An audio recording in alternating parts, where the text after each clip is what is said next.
안녕하세요. 조세영 변호사입니다. 오늘은 음주운전에 대해서 말씀을 나눠보려고 하는데요. 네. 최근 사례들 어떤 게 있는지 살펴보고 또 음주운전 사고의 무게감, 처벌 수위, 그리고 피해자는 어떻게 대응하면 좋은지까지 자세히 말씀드리겠습니다. 단순히 술을 마시고 운전하는 걸 넘어서서 사고 후에 도망을 간다든지 심지어 가족의 신분을 도용한 사례도 있었고 측정을 방해하려고 일부러 술을 더 마시는 그런 사례들도 있었습니다. 최근에 기사로 났었던 사건인데요. 네. 광주에서 무면허 상태로 운전을 하다가 사고를 낸 여성이 경찰 조사에서 친언니의 주민번호를 대면서 신분을 속인 사건이 어머나. 있었습니다.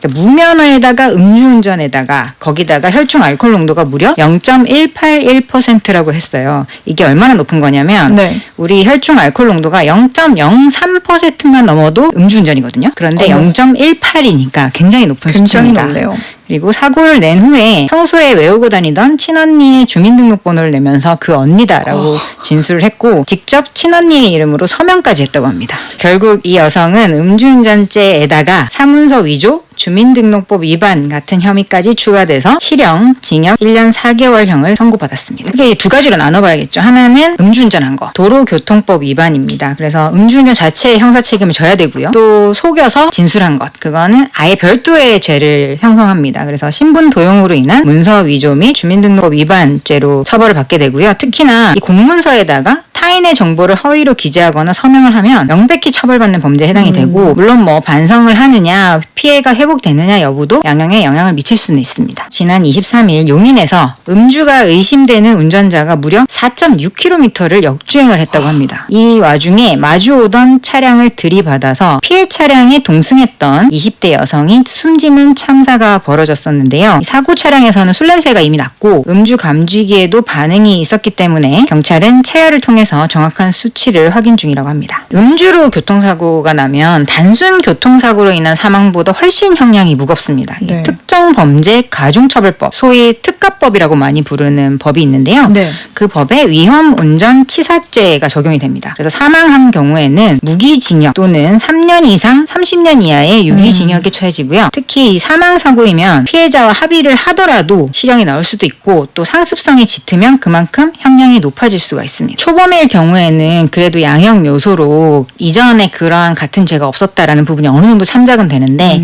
상습적으로 음주운전으로 사고를 일으킨 경우에는 당연히 양형이 높아질 수밖에 없습니다. 일단 도망가는 거는요. 네. 도주죄가 형성이 됩니다. 그래서 도주치사상죄로 가중처벌되는 대상입니다. 피해자가 상해를 입었을 때는 1년 이상의 유기징역 또는 500만 원 이상 3천만 원 이하의 벌금 그리고 사망에 이르렀을 경우에는 무기징역까지도 가능한 죄고요. 또 가족이나 지인에게 대신 운전했다고 허위 진술을 시킨 경우에는 음주운전죄 플러스 범인 도피 교사죄까지 같이 적용이 될 수 있고 실제로 남편이 본인이 사고를 내고 아내가 운전했다라고 시킨 경우가 있었는데 이때 징역 1년 4개월 실형이 선고된 판례도 있었습니다. 네, 술탁이라는 거는 소장님 말씀하신 대로 네. 음주운전 사고를 낸 이후에 일부러 술을 더 마시는 그런 방법인데요. 이게 술병을 놔두기는 사실은 쉬운 일은 아니지만 그게 아니라 사고가 났다 그러면은 빨리 도망을 가서 근처에 있는 편의점에 들어가서 소주를 사서 마신다든지 이런 방법을 취하는 건데요. 이게 측정을 하기 전에 더 마셔버리면 실제 운전할 때는 술을 안 먹었는데 사고를 당해서 내가 놀라서 마음을 진정시키려고 술을 먹었다라는 식으로 변명을 하는 그런 방식을 사용을 하는데요. 이게 음주 측정 방해 행위라고 보고 처벌하는 도로교통법 시행안이 개정안이 시행이 됐습니다. 그래서 음주 측정 방해 행위를 한 경우에는 초범인 경우에도 1년 이상 5년 이하의 징역에 처해질 수 있기 때문에 이런 행위는 하시면 안 되겠습니다. 술타기 수법 아니라 당장 운전할 당시에 음주운전을 측정하지 못한 사례에도 다 적용이 되는 위드마크 공식이라는 게 있거든요. 위드마크? 네, 그러니까 운전을 하고 나서 잠을 자다가 몇 시간 뒤에 발견이 되거나 이런 경우도 있잖아요. 네. 이거는 어떻게 측정을 하냐면 운전 직후에 원래는 측정을 해야 되는 게 원칙이지만 이후에 한참 지나서 측정을 했다면 이 대사 속도를 계산해서 운전할 당시에 과연 수치가 얼마였을까 추정하는 방식입니다.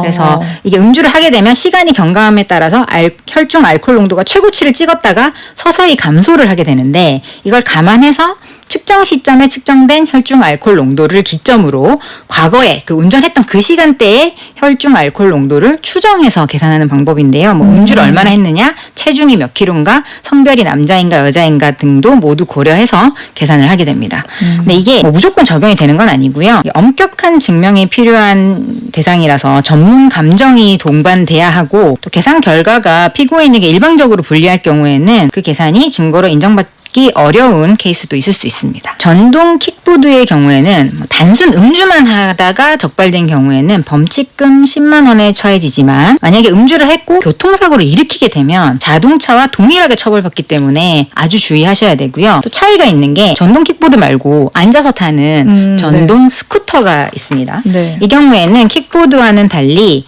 단순 음주의 경우도 일반 자동차와 똑같이 취급돼서 처벌 수위가 아주 높기 때문에 주의하셔야 되겠습니다. 이 처벌은 혈중 알코올 농도에 따라서 뭐 0.03에서 0.08 미만인 경우에는 1년 이하의 징역, 500만 원 이하의 벌금, 그리고 0.08% 이상, 0.2% 미만의 경우에는 뭐 1년 이상, 2년 이하의 징역 이런 식으로 다 나눠서 이렇게 혈중 알코올 농도에 따라서 처벌받게 돼 있습니다. 상습 음주 운전자에 대해서는 차량 자체를 압수하거나 몰수할 수 있도록 법이 개정돼서 지금 시행 중인데요. 네. 경찰서에 압수 차량이 넘쳐나서 뭐 위탁 보건 예산까지 검토하고 있는 그런 상황이라고 합니다. 5년간 3회 이상 또는 중상해를 일으켰을 때는 압수 대상에 해당이 됩니다. 네, 낮술 한 잔 걸치고 뭐 운전하게 되면 설마 이 시간에 뭐 단속을 하겠어, 들키겠어 이러면서 안일하게 운전하시는 경우가 많은데 이 단속은 장소와 시간을 가리지 않고요. 물론 단속이 중요한 게 아니라 음주를 하시면 안 되는 거죠. 맞아요. 음주를 하게 되면 낮이어도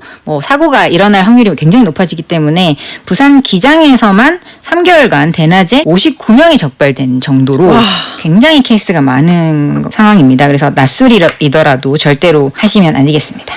동승자가 이 운전자가 술을 마신 사실을 명백히 알면서도 뭐 특별히 말리지 않거나 운전하도록 내버려 둔 게 들킨다면 그 부분은 음주운전죄의 방조죄에 해당이 될 수가 있습니다. 그러면 물론 음주운전 한 정도의 처벌은 아니지만 이 범죄를 알면서도 말리지 않았거나 뭐 부추겼다. 라는 식으로 봐서 처벌받을 수도 있으니까 뭐 이 사람이 술을 마신 게 의심된다 정도라면 동승도 하셔서는 안 되는 겁니다. 이게 일반 교통사고의 경우에는 거의 가능하거든요. 네. 종합보험에 가입이 돼 있어서 일반 교통사고가 일어난 경우에는 그 손해배상금이 보험금으로 대부분 커버가 되고 물론 형사처벌은 뭐 중과실의 경우에는 별도로 발생을 하지만 이 음주운전으로 인한 뭐 사망이나 상해 같은 경우는 달라요. 이거는 보험으로 해결되지 않는 경우가 대부분이고요. 약관에 다 그렇게 명시가 돼 있습니다. 네. 그리고 민사상 손해배상 자체를 개인적으로 해야 되고 형사처벌도 실형 선고 가능성이 아주 높아집니다. 이게 물론 뭐 그런 나쁜 사람들 왜 변호를 하냐 이렇게 보는데 이제 변호사의 도움을 받을 권리는 헌법에 규정된 헌법상 권리고 내가 잘못할 만큼 처벌받아야 되는데 그보다 높은 처벌을 받지 않도록 도와드리는 거라고 보시면 돼요. 그래서 음주운전을 한 걸 뭐 아예 처벌을 안 받겠다 이런 게 아니라 초범이거나 아주 특별한 경우가 있습니다. 어쩔 수 없는 뭐 시골 같은 데는 대리운전이 안 오는 경우도 있어요.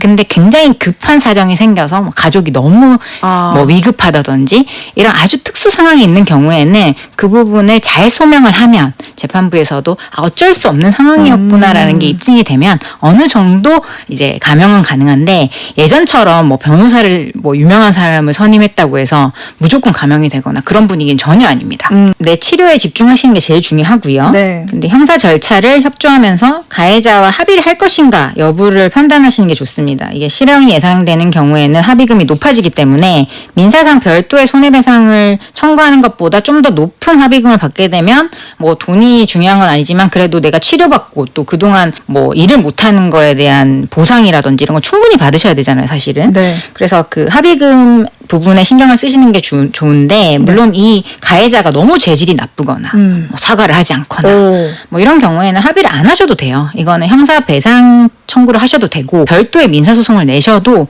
충분히 내가 입은 손해만큼은 보전받으실 수 있기 때문에 꼭 합의를 하셔야 되는 건 아닙니다. 아까 말씀드린 이제 갑자기 피해를 당했는데 내려보니까 이 가해 차량의 운전자가 음주운전을 한 것 같은 정황이 보일 때가 있어요. 네, 예를 들어서 술냄새가 뭐 나거나. 술냄새가 난다든지 뭐 얼굴이 붉다든지 이런 경우에는 절대 뭐 보험회사만 대충 부르거나 이러지 마시고 경찰에 꼭 신고를 하셔야 됩니다. 그리고 이 뭐 발음이 좀 이상하다거나 나왔는데 뭐 비틀비틀 걷는다거나 네. 이런 거는 경찰에서 처벌받게 하는 초기 판단에 되게 중요한 증거가 될 수 있기 때문에 이게 뭐 녹음을 좀 가능하시면 녹음을 한다든지 네. 이런 증거를 좀 따놓으시는 게 좋고요. 네. 음주가 아니더라도 이게 구호 조치 없이 사고 자리를 벗어나게 되면 이건 뺑소니가 되거든요. 그러니까 이게 오해받을 행동은 안 하는 게 좋습니다. 내가 사고가 났다. 아주 경미한 임사사고라도 나면 멈추고 이 사고 처리부터 하셔야 돼요. 그리고 연락처를 주고받고. 근데 만약에 아주 그냥 스치듯이 지나가서 괜찮다 정도 말만 듣고 바로 가버리시게 되면 이게 도주 차량죄로 처벌받으실 수 있는 위험성이 높아지고요. 작은 접촉 사고라도 발생을 하게 되면 절대 현장을 이탈하지 마시고 사고 처리를 하시는 쪽이 좋습니다. 음주운전에 대해서 오늘 또 말씀을 드렸는데 네. 이게 뭐 단속에 걸릴까 말까 이런 걸 걱정할 문제가 아니에요. 맞아요. 이게 한 번의 실수로 타인의 생명을 빼앗아갈 수가 있고 또 본인의 인생도 완전히 망가질 수 있는 큰 사고로 이어질 수 있기 때문에 특히 뭐 술 반잔, 한 잔 정도 먹었기 때문에 나는 안전 멀쩡해 괜찮겠지 하는 판단이 제일 위험합니다. 그래서 술잔을 입에 대기라도 했다. 그러면 절대 운전대를 잡으시면 안 되겠습니다.